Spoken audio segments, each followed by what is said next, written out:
السلام علیکم ناظرین، امید ہے کہ آپ لوگ خیر و عافیت سے ہوں گے۔ ناظرین، میں آپ لوگوں کی خدمت میں جناب قاری حنیف صاحب ملتانی رحمۃ اللہ علیہ کا ایک بہترین بیان لے کر حاضر ہوا ہوں۔ آپ حضرات سے گزارش ہے اس بیان کو مکمل سنیں۔ آئیے بغیر تاخیر کے بیان کی طرف چلتے ہیں۔ قرآن کریم میں خداوند عالم نے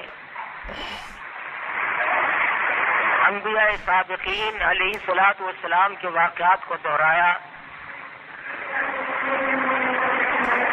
ان پیغمبروں اور رسولوں کے واقعات اور قصص قرآن مجید میں اللہ پاک نے ہم تک پہنچائے جو حضور اکرم صلی اللہ علیہ وسلم سے پہلے دنیا میں تشریف لائے۔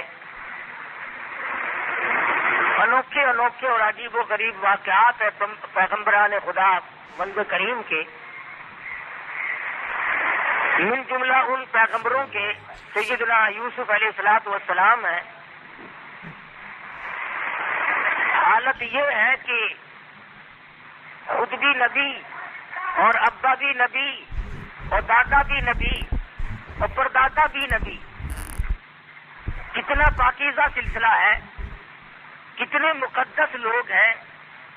یوسف علیہ الصلوۃ والسلام بیٹے ہیں حضرت یعقوب علیہ السلام کے، اور یعقوب علیہ السلام بیٹے ہیں حضرت اسحاق علیہ السلام کے، اور اسحاق علیہ السلام فرزند ہیں حضرت ابراہیم علیہ الصلوۃ والسلام کے۔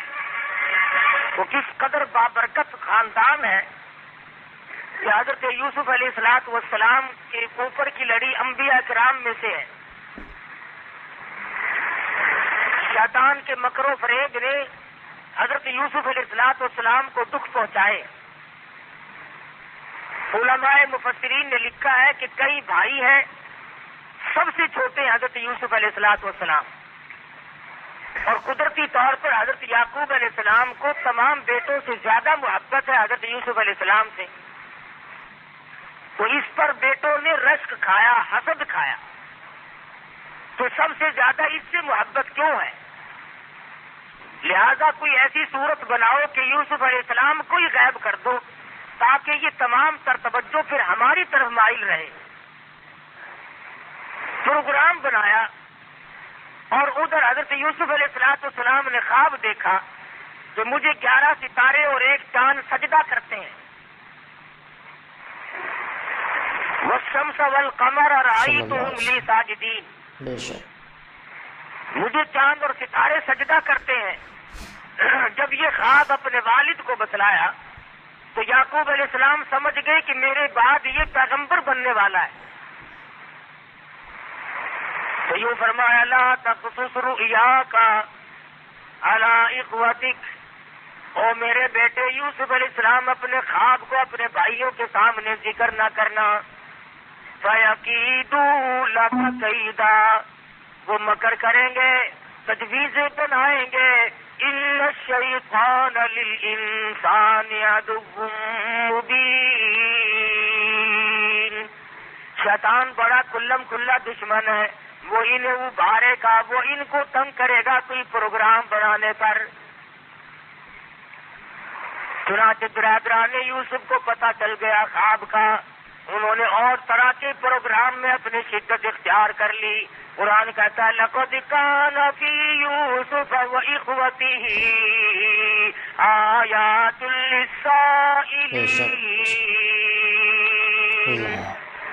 إِذْ قَالُوا لَيُوسُفُ وَأَخُوهُ أَحَبُّ إِلَىٰ أَبِينَا مِنَّا وَنَحْنُ عُصْبَةٌ إِنَّ أَبَانَا لَفِي ضَلَالٍ مُّبِينٍ، کہنے لگے ہمارا والد یوسف علیہ السلام کی محبت میں گرفتار ہو گیا، اس لیے ہمیں یہ بات اچھی نہیں لگتی۔ ایسا کوئی پروگرام بناؤ، ایسی کوئی تجویز بناؤ، ایسی کوئی تدبیر بناؤ جس سے یوسف علیہ السلام والا کانٹا بیچ میں سے نکل جائے۔ کہنے لگے اقتلوا یوسف، قتل کر دو۔ قتل کرنے کی بات کہتے ہیں وَتَكُونُوا مِن بَعْدِهِ قَوْمًا صَالِحِينَ، ہم نے کو کار لوگوں میں سے بن جائیں گے۔ اللہ اکبر. جب آدمی کا دماغ خراب ہوتا ہے، جب مت کا دیوالیہ پن ہو جاتا ہے، پھر برے کام کو کرنے کے بعد اپنے آپ کو اچھوں میں شمار کرنے لوگ لگ جاتے ہیں. پیغمبر کا قتل ہے، نبی کا قتل ہے، نبی کے بیٹے کا قتل ہے، لیکن وہ کہتے ہیں وَتَكُونُوا مِن بَعْدِهِ قَوْمًا صَالِحِينَ. ہم لوگ تو کار لوگوں میں سے بن جائیں گے. قَالَ قَائِلٌ مِّنْهُمْ لَا تَقْتُلُوا يُوسُفَ. ایک کہنے والا ان میں سے کہنے لگا اور بھائی کا قتل اچھا نہیں، اپنے بھائی کو نہیں مارا کرتے، ماجائے بھائی کو مارنا اچھا نہیں. باپ تمہارا ایک ہے، اس طریقے پہ والدہ اگر دو ہیں تو بات کوئی نہیں، اس لیے مارنا اچھا نہیں. وَأَلْقُوهُ فِي غَيَابَتِ الْجُبِّ يَلْتَقِطْهُ بَعْضُ السَّيَّارَةِ إِن كُنتُمْ فَاعِلِينَ. اگر تم ان کو نظروں سے غائب بھی کرنا چاہتے ہو، اپنے سے الگ کر دو، ادھر ادھر نکال دو، لیکن اپنے بھائی کو اپنے ہاتھوں سے مارنا یہ بالکل غیر مناسب حرکت ہے. اے کاش آج کے لوگوں کو یوسف علیہ السلام کے بھائیوں کی بات سمجھ میں آ جائے. ارے وہ ظالم بنے کھڑے تھے، دشمن بنے ہوئے تھے، پھر بھی اتنی بات تو مان گئے کہ اپنے بھائی کو قتل کرنا اپنے ہاتھوں سے جائز نہیں. اپنے بھائی کے خون میں اپنے ہاتھوں کو رنگنا بالکل غیر مناسب ہے، قاعدے کے خلاف ہے، مروت کے خلاف ہے، انسانیت کے خلاف ہے. لیکن آج کل کے ظالم لوگ جب ظلم کرنے پہ آمادہ ہو جائیں، وہ نہیں دیکھتے میرے وطن کا باشندہ ہے، مسلمان ہے، کلمہ پڑھنے والا ہے، نبی کا غلام ہے، کہتے ہیں میرا معاملہ تب صاف ہوگا جب میں اس کا کانڈا یہاں سے نکال دوں گا. سرکار دو عالم صلی اللہ تعالی علیہ وسلم نے بیت اللہ کی طرف خطاب کرتے ہوئے ارشاد فرمایا، او بیت اللہ تو اللہ کا گھر ہے، خدا کا گھر ہے، خلیل اللہ نے بنایا اور تو میرے رب کا گھر ہے. تیری بڑی بڑی تعریفیں ہیں، لیکن تجھے اگر کوئی 100 مرتبہ توڑ دے اور 100 مرتبہ گرا دے، 100 مرتبہ بنائے، مجھے اتنا غم نہیں ہوتا، مجھے اتنا دکھ نہیں پہنچتا جتنا کہ انسان کے ناحق خون بہانے سے میں محمد رسول اللہ کو تکلیف ہوتی ہے. ظلمن کسی کا خون بہایا جائے، کسی کو اس نیت سے قتل کرنا یا کرانا کہ میری راہ میں یہ رکاوٹ بنے گا، یہ قابیل کا کام ہے، شرافت کے بالکل خلاف. آج مسلمان کہلانے والے لوگ ایک کو نہیں، دو کو نہیں، خدا جانے کتنوں کو قتل کرایا، اور اب پھر قوم کے سامنے آ رہے ہیں چادریں اوڑھ کر، لیڈر بن کے قوم کے سامنے آ رہے ہیں، ہم تمہاری تقدیر کے مالک بنیں گے. اللہ کے رسول کے فرمان کے خلاف، اور صاف کہتے ہیں کہ ہم اگر اقتدار پہ آئے تو ہم شراب پہ پابندی ہرگز نہیں لگائیں گے، ہم نائٹ کلبوں پہ کوئی پابندی نہیں لگائیں گے. اسلام کی حدود کے خلاف بالکل بیان دے دیا کہ ہم ہاتھ کاٹنا، درے مارنا، ان تمام چیزوں کے غیر انسانی کہہ کر جو تردید کر دی ہے کہ ان کو ہم قطعاً نہیں تسلیم کریں گے. مسلمان جو خدا کے قرآن کا انکار کرتے وہ مسلمان کیسے رہ جاتا ہے؟ سیدنا یوسف علیہ السلام کے بھائی تو مان گئے، لیکن ہمارے پاکستان کے لوگ نہ مانے، جن کو قتل کرانا تھا انہیں قتل کرا کے چھوڑا. خدا جانے کتنے لوگ ادھر ادھر کیے، کتنوں پہ ظلم ڈھائے، کتنوں پر کس کس طریقے سے مصیبتیں ڈالی. یعقوب علیہ السلام کی خدمت میں آ بیٹھے اور آ کے کہنے لگے شکار کا ارادہ ہے. یعقوب علیہ السلام فرمانے لگے جاؤ، چلے جاؤ، میری طرف سے تمہیں اجازت ہے. کہنے لگے ہم تو ساتھ ہی یوسف علیہ السلام کو بھی لے کے جائیں گے. یعقوب علیہ السلام فرمانے لگے نہیں نہیں، میرا پیارا بچہ ہے، میں تمہاری ساتھ نہیں جانے دوں گا. بیٹھ گئے. نہیں جی چھوٹا بھائی ہے ہمارا, اس کے بغیر جی نہیں لگے گا, ہم اس کو ساتھ لے کے جائیں گے, اس کی برابر حفاظت کریں گے. یعقوب علیہ السلام نے بمشکل اجازت عطا فرما دی اور ساتھ لے کے چلے. راستے ہی میں یوسف علیہ السلام کو تماچے مارنے شروع کر دیے, کانٹے چبونے شروع کر دیے, دکھ دینے شروع کر دیے. سگے بھائی نے کہا بھی صحیح نہ مارو, تمہارا ماجایا بھائی ہے, نہ مارو. کس شکل پہ تماچے مارے. علماء کرام لکھتے ہیں مصر کی عورتوں نے دیکھ لیا, قرآن گواہ ہے, تو بے ہوش ہو گئی. اتنی خوبصورت شکل و صورت پہ بھائیوں نے تھپڑ مارے, اس لیے کہ جو مقام اس کو ملا ہوا ہے وہ ہمیں مل جائے. ان کا یہ ایمان نہ تھا کہ مقام اللہ کے یہاں سے ملتے, کسی کو مارنے سے مقام نہیں ملا کرتے.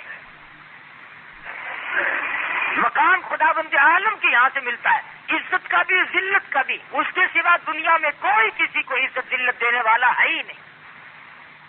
اور جو زبردستی عزت والے بنتے ہیں وہ چند دنوں کے لیے بنا کرتے ہیں, اس کے بعد ان کا دنیا میں پوچھنے والا کوئی نہیں رہتا. سمرقند بخارے کے علاقے میں جب یہ روسی لوگ آئے اور انہوں نے آ کر کے جب وہاں نوجوانوں کو اشتعال دلایا اور انہیں گمراہ کیا, مولویوں نے تمہیں لوٹ کے کھا لیا, پیروں فقیروں نے تمہیں یوں کر دیا, وہ ان کے خلاف ہوئے. دھیرے دھیرے آج سمرقند بخارے کی وہ مسجدیں جن میں ایک ایک وقت میں 5-5 لاکھ بیٹھ کر نبی کی حدیث امام بخاری کی مجلس میں پڑھتا تھا, آج وہ مسجدیں شراب خانہ بنی ہوئی ہیں. یہ تمہارے پاکستان کے بالکل قریب لگتا ہے, ریاست چترال کے ساتھ لگتا ہے روس کا علاقہ, جہاں علماء پیدا ہوئے, امام بخاری, امام مسلم اور بڑے بڑے ولی اور محدث جس زمین نے جن کو پیدا کیا تھا, آج وہاں کے سینکڑوں ہزاروں میل کے علاقے میں ایک بھی کلمہ پڑھنے والا نہیں. اور لوگوں کو اسی طرح کے خواب دکھائے, غریبوں کو زمینیں ملیں گی, یوں کارخانے مل جائیں گے, یہ ہو جائے گا. وہ اصل میں جڑ کاٹنی اسلام کی مقصود تھی. جب قابو پا گئے پھر علماء کرام کو پکڑا, 500 علماء کو پکڑ کر لے گئے, پہاڑ پہ کھڑے ہو کر مشینوں میں بٹھا بٹھا کر یوں پہاڑ کے اوپر سے پھینک دیا. 500 عالموں کا قیمہ ایک دن میں روسیوں نے کیا.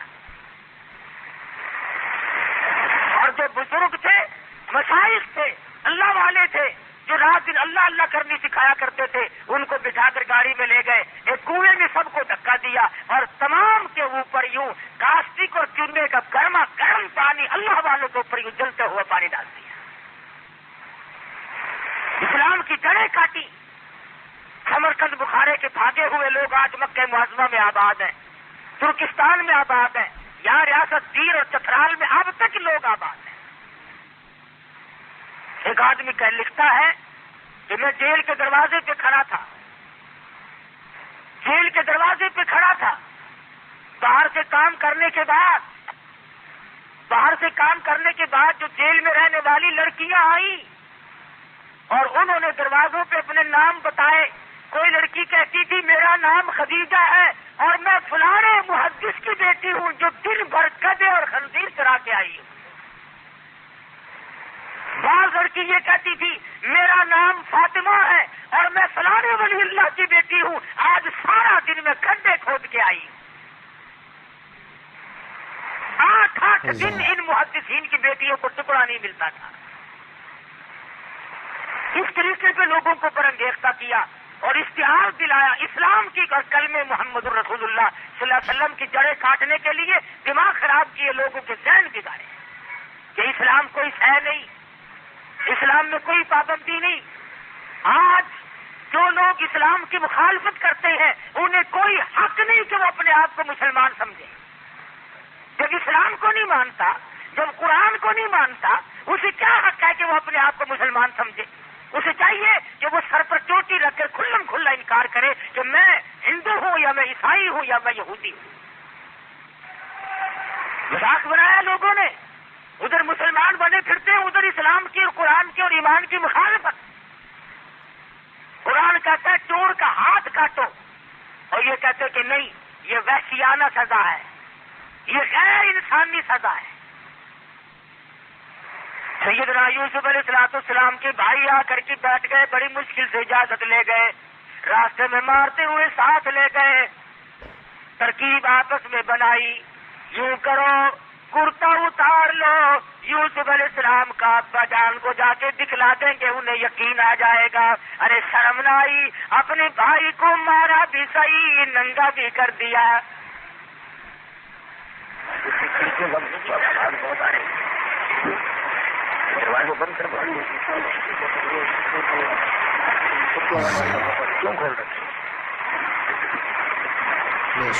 یہ نہ سوچا کہ ہمارا سگا بھائی ہے، ہم اس کو مار کر آخر لیں گے کیا، اور ہمارے پلے آخر پڑے گا کیا، کیا حاصل کریں گے ہم اسے مار کے۔ چنانچہ مارا بھی اور کرتا بھی اتار لیا اپنے سگے بھائی کا۔ سیدنا یوسف علیہ السلام کو کرتا اتارنے لگے، اللہ پاک کی قدرت جوش میں آئی، اور ظالمو میرے نبی کو ننگا نہ کرو، تم میرے پیغمبر کا کرتا اتار کر آج ننگا کر رہے ہو، میرے پیغمبر کا کرتا اتار کر ننگا کر رہے ہو، تم یوں سمجھتے ہو اس کا وارث کوئی نہیں، تم نے آپس میں پروگرام بنائے ہوئے ہیں۔ کنویں میں دھکا دینے لگے، آواز آئی جبریل جا کنویں میں جا کے تخت بچھا دے، میری نبوت آ رہی ہے۔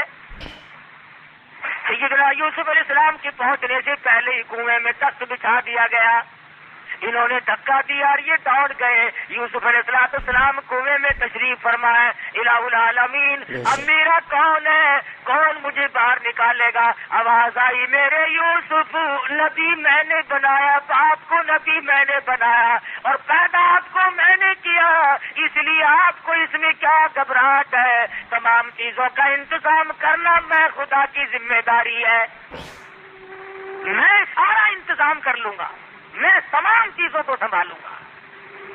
سیدنا یوسف علیہ السلام کو کنویں میں پڑے ہوئے کچھ وقت گزرا، قافلے والوں کا رخ اللہ پاک نے ادھر کو موڑ دیا اور قافلے والے آئے، پانی کی ضرورت پڑی، کنواں تلاش کرتے پھرتے ہیں، آ کر کے قافلے والوں نے کنویں میں جھانک کے دیکھا تو کنویں میں سے سورج نکل رہا ہے، جانا ہو رہا کنویں میں، روشنی ہو رہی ہے۔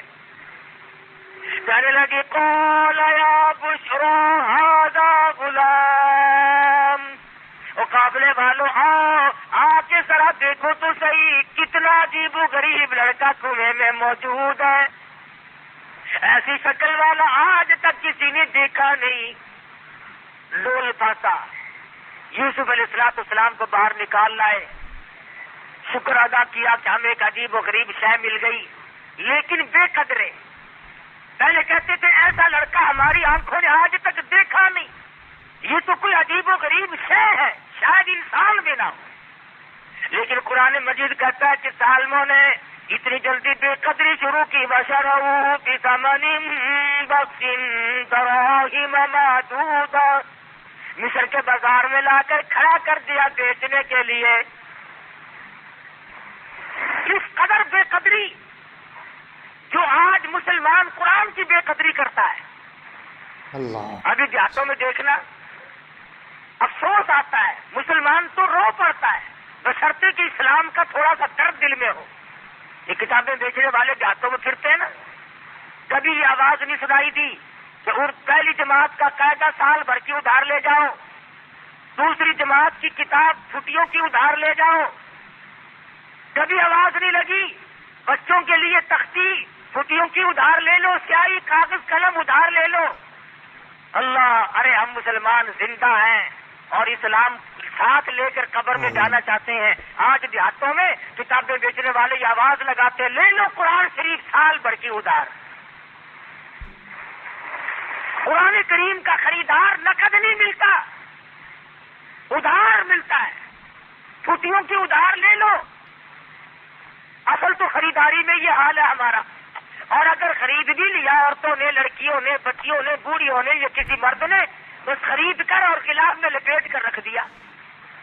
رات آتی ہے سارا جہان سو جاتا ہے، صلی اللہ علیہ وسلم. ہم یہ سمجھتے ہیں ہمارے گھر میں سناٹا چھایا ہوا ہے، اماں سوئی ہوئی ہے، ابا سویا ہوا ہے، بچے سوئے ہوئے ہیں، اللہ کا قرآن جاگتا ہے. پچھلی رات قرآن مجید اٹھ کر دعا کرتا ہے، الہ العالمین جن لوگوں نے مجھے قید کر رکھا ہے الہی تو ان کو جہنم میں قید کر دے. مجھے ہوا نہیں لگاتے، میری زیارت نہیں کرتے، میرا پڑھنے والا کوئی نہیں، میرا چاہنے والا کوئی نہیں، میرا بوسہ دینے والا کوئی نہیں. ان حالات میں میں اس گھر میں قید رکھا ہوں. بعض گھر میں قرآن مجید رکھے رکھے سیوی دمک کھا جاتی ہے، چالے ڈر جاتے ہیں، ہر چیز کی صفائی ہو رہی ہے، لیکن اللہ کے قرآن کو پوچھنے والا کوئی نہیں. تو قافلے والوں نے یوسف علیہ السلام کو بازار میں لا کر کے بولنی شروع کر دی، خرید لو جتنے خریدنا ہے. چاروں طرف سے گاہک آ رہے ہیں، جو دیکھتا ہے وہی چاہتا ہے کہ میں خرید لوں. ایک بڑھیا بیاہ کھڑی ہوئی اور سوٹ کی آنٹی ہاتھ میں لیے کھڑی ہے. کسی نے پوچھا بڑھیا تو کیسے آئی؟ کہنے لگی میں یوسف علیہ السلام کو خریدنے آئی ہوں. ارے تجھے کون دے گا، تیرے پلے تو پائی پیسہ نہیں. سوٹ کی آنٹی لے کر یوسف علیہ السلام کو خریدنے آئی ہے. کہنے لگی جانتی میں بھی ہوں کہ مجھے ملے گا نہیں، لیکن میری تمنا ہے، میری آرزو ہے، میری حسرت ہے قیامت میں جب یہ آواز لگے گی یوسف علیہ السلام کے خریداروں سامنے آؤ، کم سے کم سوٹ کی آنٹی لے کر میں بھی کھڑی تو ہو جاؤں گی. ملا تھا یا نہ ملا تھا، لینے تو آئی تھی، جو تھا وہ پیش کرنے تو آ گئی تھی. یوسف علیہ السلام خود فرماتے ہیں کہ جب میری قیمت اس طرح پہ لگ رہی تھی تو مجھے اپنا ایک وقت یاد آیا.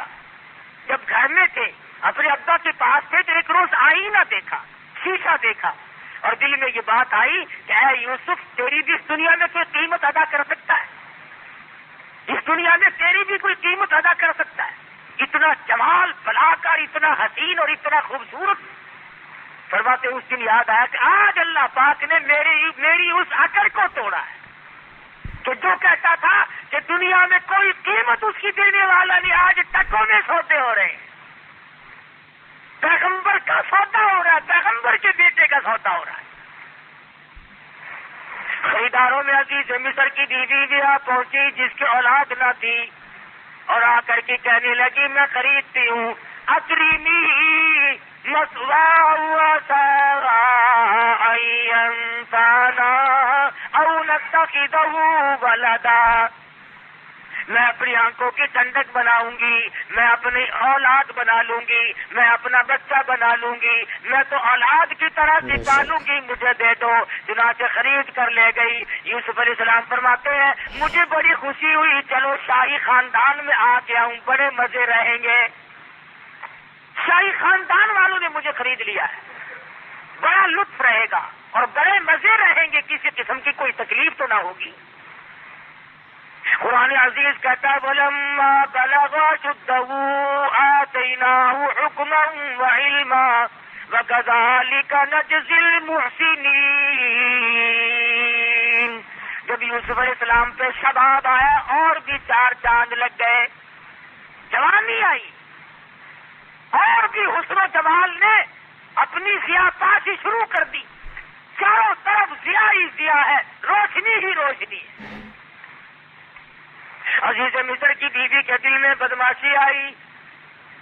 اللہ غنی، یہ نہ سوچا کہ میں ماں بنی ہوئی تھی، بیٹا بنا کر خرید کے لائی تھی، اس قسم کا ارادہ ظاہر کروں گی تو کیا حال بنے گا، میرے لیے ہرگز مناسب نہیں. یوسف علیہ السلام کو کہنے لگی آ میری ساتھ چل. آئے اور ساتھ ساتھ چلتے چلتے دروازے بند کرتی جاتی ہے، تالے قفل ڈنگرے لگاتی جاتی ہے. یوسف علیہ السلام بالکل بے فکر ہے، اطمینان ہے، سمجھ رہے ہیں خدا جانے کس وجہ سے آج ڈنگرے لگ رہے ہیں، کیوں آج تالے لگائے جا رہے ہیں. ساتوں دروازے بند کر کے بیٹھ گئی. اللہ اور لکھا ہے کہ سر سے دوپٹہ اتار کر وہاں پر ایک بت رکھا ہوا تھا پتھروں کا، اس پہ ڈال رہی ہے.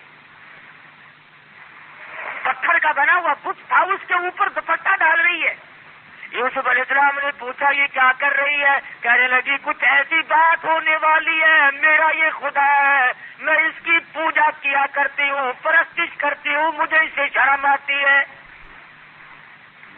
سیدنا یوسف علیہ السلام فرما اٹھے، شیخ سعدی کہتے ہیں تو از سنگ خارو شدی شرم و شار اور مرا شرم نہ آید سب پروردگار، او کملی تیرا خدا تیرے ہاتھوں کا بنایا ہوا پتھر کا ہے، تو ایک بوچھن دوپٹہ ڈال کے پردے میں ہو گئی نہیں۔ وغلقت الابواب وقالت حیت لک، ادھر آ، میں تجھے کیا کہہ رہی ہوں، کیوں تجھے اندر لائی ہوں، میری بات کو کب سمجھے گا، ادھر آ جلدی، میرا کہنا مان، میری ساتھ حرکت کر۔ اب یوسف علیہ السلام سمجھے کہ اوہو، یہ جو ماں بنی بیٹھی تھی یہ تو شیطانیت پہ اتر آئی۔ اب حیران الہ العالمین، کوٹڑی ایک نہیں دو نہیں، یہ تو 7 کوٹڑیوں کے اندر لیے بیٹھی ہے، ملک اس کا، اقتدار اس کا، حکومت اس کی، برادری اس کی، کنبہ اس کا، قبیلہ اس کا، پولیس اس کی، حکومت ان کی، مجھ غریب کا کوئی نہیں۔ کہنے لگی کھڑا ہو جا، جلدی کر، ادھر آ۔ یوسف علیہ السلام کی زبان سے وہی نکلا جو نکلنا چاہیے تھا، کیونکہ پیغمبر ہے، فرمانے لگے قال معاذ اللہ، اے میرے پروردگار، کنبہ میرا نہیں، قبیلہ میرا نہیں، وطن نہیں، خاندان نہیں، پردیسی ہوں، اپنے کنویں میں سگے بھائی کنویں میں پھینک گئے، میرا دنیا میں کون، میرا کون ہے یا تیرے سوا میرا کوئی نہیں، تیری پناہ چاہتا ہوں، مولا نبوت کی حفاظت فرما۔ کون ہو سکتا ہے اس دنیا میں میرا، اس ملک میں میرا؟ آواز آئی میرے یوسف، جب مجھے بلا رہے ہو تو اب دوڑ لگاؤ۔ الہی یہ کوئی میدان ہے، میں دوڑ کیسے لگاؤں؟ دروازے بند ہیں، تالے لگے ہوئے ہیں، جنگلے قفل بند ہیں، میں نکلوں کیسے؟ فرمایا میرے یوسف، جب تم دوڑ لگاؤ گے، دوڑ تم لگاؤ گے، دروازے کے قریب پہنچ کر دروازے کی طرف انگلی کا اشارہ نبوت کا ہوگا، دروازے خدا کھول دے گا۔ آپ تھوڑی سی دوڑ تو لگائیں، سارے دروازے میں کھول دوں گا۔ چنانچہ یوسف علیہ السلام نے جب دوڑ لگائی، دروازے کھلتے جاتے ہیں اور دوڑ لگتی جاتی ہے۔ آخری دروازے پہ آ کر تو عزیز مصر کی بیوی نے پیچھے سے کرتا پکڑ کے جھٹکا مارا۔ انہوں نے کہا یہ تو باہر جا کے شور کرے گا، یہ تو مجھے بدنام کرے گا، گھسیٹ رہی ہے پیچھے کو۔ اللہ اللہ، یوسف علیہ السلام باہر کو کھینچ رہی ہے، اندر کو کھینچ رہی ہے، اور جب قابو نہ چلا تو یوسف علیہ السلام باہر آ گئے۔ باہر کھڑا تھا عزیز مصر بادشاہ، سامنے آئی، بال بکھیر لیے، رونے والی شکل بنا لی اور کہنے لگی قالت ما جزاء من اراك باهلك سوءا الا ان يسجن او عذاب الیم۔ عزیز مصر، او بادشاہ، اچھا بیٹا مجھے خرید کے دیا جو میری عزت پہ ڈاکہ ڈال رہا تھا، فوراً پلٹ گئی، فوراً بدل گئی۔ انہیں سے سیکھا یہ جو غریب عوام کے ہمدرد ہے نا، انہیں سے سیکھا انہوں نے ہر وقت چکری کاٹنا۔ ایسا پلٹا کھڑا کہتی ہے میری عزت لوٹ رہا تھا۔ عزیز مصر بڑا حیران ہے، مدت ہوگی گھر میں رہتے کبھی کوئی حرکت نہ دیکھی ایسا خوبصورت اور حسن سیرت والا، اچھی عادت والا بچہ آج تک زندگی سے کبھی گزرا ہی نہیں، دیکھا ہی نہیں۔ یوسف علیہ السلام کی شکل کو دیکھتا ہے، دل کہتا جھوٹ بول رہی ہے، ادھر بیوی کی طرف دیکھتا ہے تو سوچتا ہے میری عزت کا معاملہ ہے، میں کیا کروں؟ عزیز مصر نے کہا یوسف تم کیوں خاموش کھڑے ہو، کچھ بولو نا، کہو کچھ۔ فرمانے لگے میں کیا کہوں، غریب ہوں نہ دھار ہوں، وطن میرا نہیں، قبیلہ میرا نہیں، خاندان نہیں، میرا کوئی نہیں سوائے میرے پروردگار کے، کیا بولوں، کچھ تو کہو۔ ادھر وہ کہتی ہے جس سے کیا پوچھنا ہے، اسے پھینکو جیل میں، اور عذاب علیم، اس کو ایسا عذاب دکھاؤ جو یاد رکھیں گے۔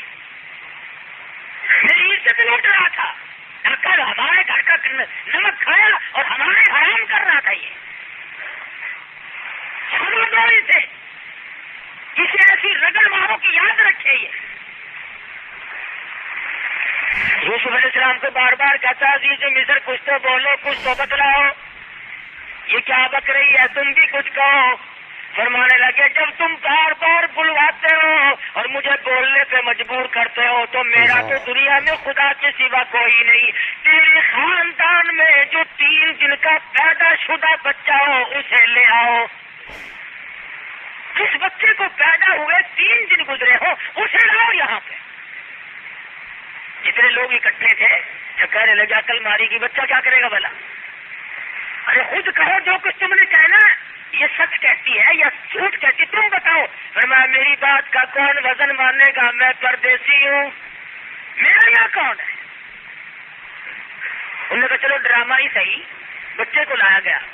قرآن عزیز کہتا ہے کہ سیدنا یوسف علیہ السلام نے بلا کر کے بچے کے سامنے کھڑے ہو گئے اور کہا تو اللہ کی مخلوق ہے، اس کا بنتا ہے، اللہ پاک کے فضل و کرم سے اس کے حکم سے اس مقدمے کا فیصلہ کر دے۔ ذرا سا بچہ ہی پوترے میں لیے کھڑی عورت، یہ سارا مصر اکٹھا ہو رہا ہے۔ عجیب و غریب بات پر لوگوں کو اکٹھا ہونا ہی تھا کہ یوں سنا 3 دن کا بچہ بولے گا یا فیصلہ کرے گا۔ انہیں یہ معلوم نہیں تھا کہ یہ معاملہ بچے کا نہیں، اصل معاملہ نبوت کا ہے۔ معاملہ اصل میں نبوت کا تھا، پیغمبر کا تھا، خلیل اللہ کے پوترے کا تھا، یعقوب علیہ السلام کے بیٹے کا تھا، یوسف علیہ السلام کی تاج نبوت کا مسئلہ تھا۔ سارا مصر ہو مرد عورت کے ٹھٹ بندے کھڑے ہیں۔ آج بچہ بولے گا جی، 3 دن کا بچہ بولے گا۔ سیدنا یوسف علیہ السلام خاموش کھڑے ہیں، اللہ کی قدرت ہے، وہ شہید شاہد من اہلیہ، گواہ بول رہا ہے، کہتا ان کان قمیصہ قد من قبل فصدقت وهو من الكاذبین۔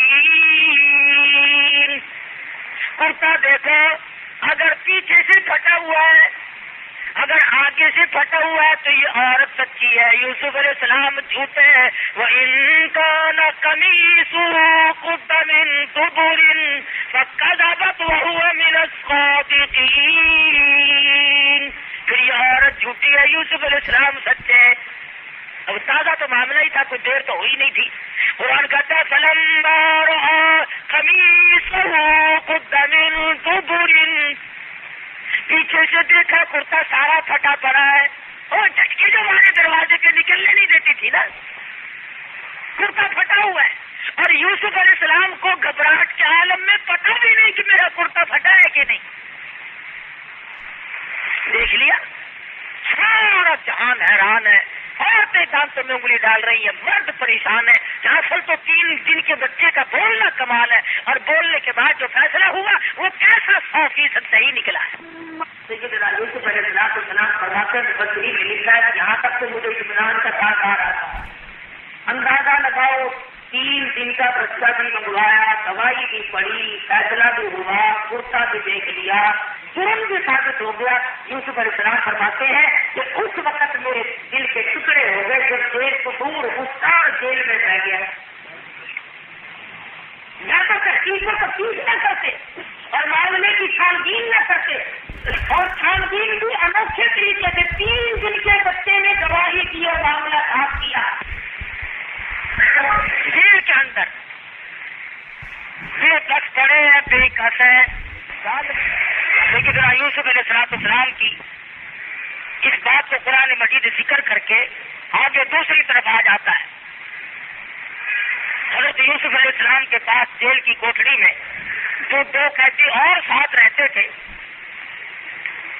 وہ رہا ہو کر کے باہر نکلے، حکومت نے ان کو نکالا، تو چونکہ مدت گزر گئی تھی جیل میں پڑے پڑے، آخر بشریت ہے، انسان ہے،